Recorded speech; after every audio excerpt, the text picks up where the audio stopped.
அக்கா இன்னைக்கு எல்லாரும் எங்கள் வீட்டில் தான் சாப்பிட்ணும். வேண்டாமா குட்டவள்ளி, விளையாட்டு காட்டாத. பிள்ளைகள் அங்கே சாப்பிடும்ல தனியா. நான் ஒரு ஒத்தாசைக்கு போயிருக்கேன். பிள்ளைலாம் அது ஒன்றா கூடி இருக்கும்க்கா. நீங்கள் வாங்க.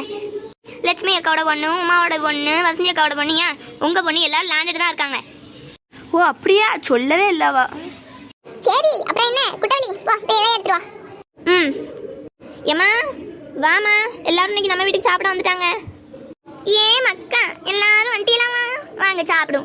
சொன்னா பத்துக்கோங்க குட்டவள்ளி. உட்காருங்கம்மா சாப்பிடும். ஏமா எல்லாரும் கீழே உட்காருங்க, வாங்க மேலே உட்காருங்க. இல்லக்கோ எங்களுக்கு கீழே உட்காந்து பாய் போச்சு, நாங்கள் இதில் உட்காரோம். அப்படியா? சரி. ஏய் குட்டவள்ளி வா, பரிமாற வேண்டாமாடி. ஏமா நீனே பரிமாறுமா. ஷோ என்ன வேணுமோ கேட்டு சாப்பிடுங்கண்ணம்மா. உங்கள் வீடு மாதிரி நினச்சிக்கோங்க. இன்னைக்கு வெளுத்து கட்டிட வேண்டியதான். சாப்பாடுலாம் பார்த்தீங்கன்னா ரொம்ப நல்லா அருமையாக இருந்துச்சுக்கா.